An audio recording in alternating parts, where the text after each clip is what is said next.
चांद पर भारत। नमस्कार दोस्तों, स्वागत है आपका द स्पाइसी बीजी चैनल पर झलक के साथ।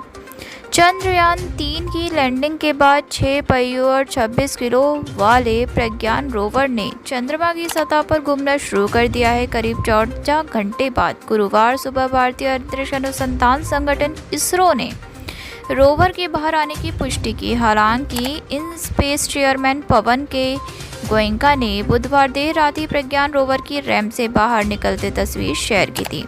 इसरो ने कहा, रोवर प्रज्ञान की सभी एक्टिविटी तय समय पर हो रही है, पूरा सिस्टम नॉर्मल है। Lander, module, payload, ILSA, Rambha और CHAST चालू हो गई है। रोवर चलने लगा है।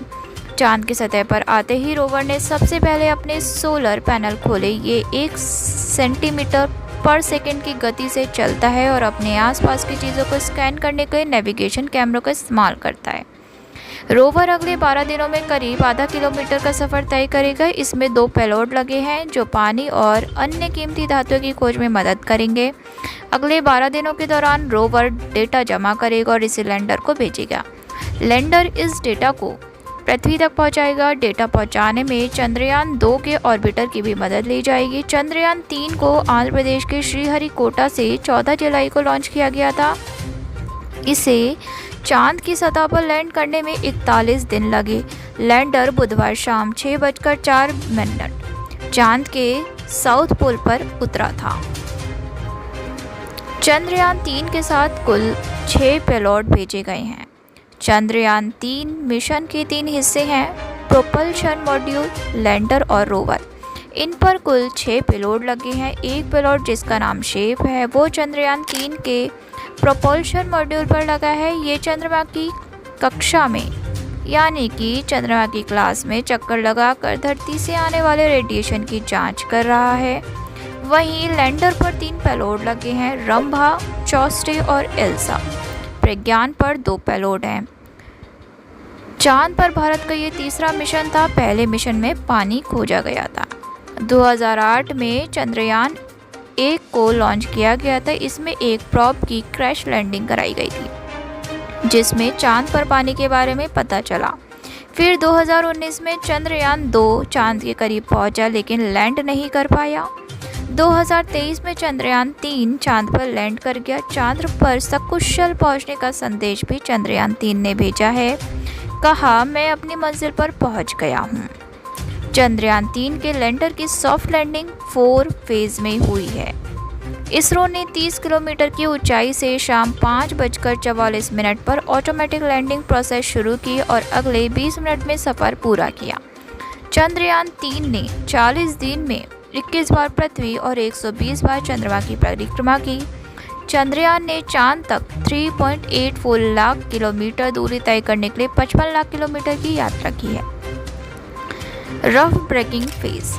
लैंडर लैंडिंग साइट से 750 किलोमीटर दूर था। ऊंचाई 30 किलोमीटर और रफ्तार 6000 पर किलोमीटर आवर थी। ये फेज 11.5 मिनट तक चला। इस दौरान विक्रम लैंडर के सेंसर्स कैलिब्रेट किए गए।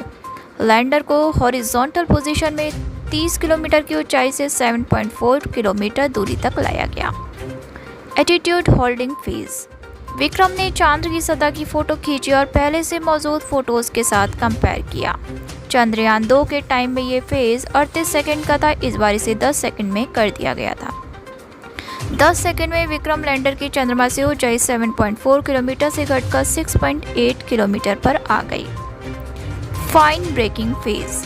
ये फेज 175 सेकंड तक चला जिसमें लैंडर की स्पीड 0 हो गई। विक्रम लैंडर की पोजीशन पूरी तरह से वर्टिकल कर दी गई।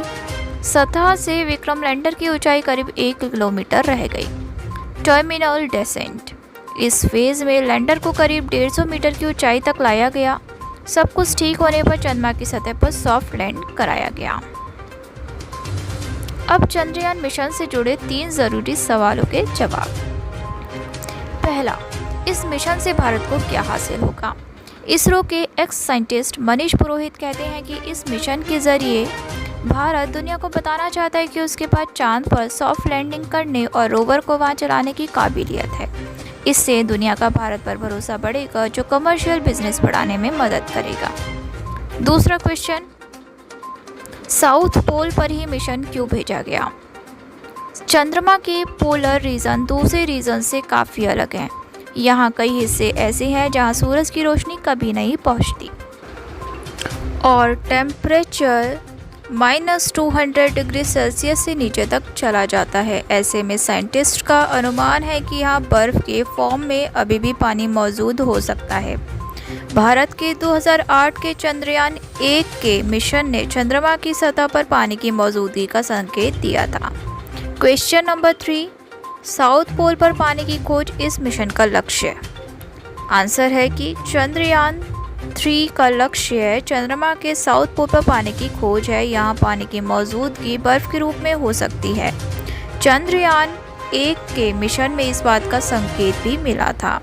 यहाँ मिली बर्फ भविष्य के चंद्रमा मिशनों पर और चंद्रमा कॉलोनी के लिए ऑक्सीजन, ईंधन और पानी का सोर्स हो सकती है। धरती के बाहर चांद इकलौता ऐसा खगोलीय पिंड है जहां इंसान पहुंचा है। चंद्रमा नहीं होता तो धरती भी टिकी नहीं होती। अब तक 100 से ज़्यादा अंतरिक्ष यान चांद पर भेजे जा चुके हैं। 24 इंसानों ने चांद की सैर की है। इनमें से 12 लोग तो इसकी सतह पर भी चले हैं। चांद से अब तक 382 किलोमीटर मिट्टी और पत्थर धरती पर एक्सपेरिमेंट के लिए लाए जा चुके हैं। चांद पर सॉफ्ट लैंडिंग करके भारत चंद्रमा के साउथ पोल पर पहुंचने वाला पहला देश बन चुका है। 2 दिन पहले 21 अगस्त को रूस के लूना 25 मिशन ने यहाँ लैंड करने की कोशिश की थी लेकिन फेल हो गया। अमेरिका और चाइना ने भी चांद पर अंतरिक्ष यान उतारने के लिए एडवांस मिशन शुरू किया है। इस रेस में स्पेस एक्स जैसी कुछ प्राइवेट कंपनीज भी हैं। आखिर चांद पर ऐसा क्या है कि सब खोजने में लगे हैं? चांद पर पहुंचने की इस होड़ में कौन कौन शामिल है और उसके पीछे मकसद क्या है, ये हम आपको बाद में बताएंगे।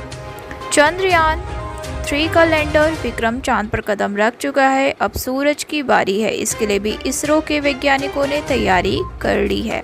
सितंबर में सूरज तक पहुंचने के लिए आदित्य L1 की लॉन्चिंग हो सकती है। अंतरिक्ष और आसमान को एक्सप्लोर करने का सिलसिला यहीं रुकने वाला नहीं है।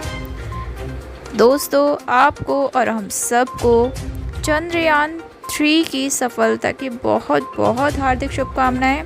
चांद पर भारत पहुंच चुका है और बहुत जल्द सूरज पर भी पहुंचने वाला है। तो आपको कैसी लगी हमारी ये इन्फॉर्मेशन? बहुत इन्फॉर्मेटिव है, इसलिए मैंने इसको ज़्यादा से ज़्यादा हिंदी में बताने की कोशिश की है। मिलते हैं नेक्स्ट वीडियो में अमेजिंग टॉपिक के साथ।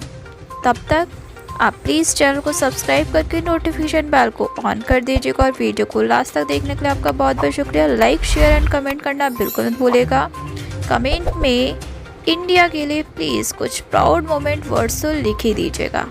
और हाँ दोस्तों, हिस्ट्री एनिमल्स को फीड कराना बहुत ज़रूरी है। मैं कराती हूँ, आप भी कराइए। मिलते हैं कल 12 बजे।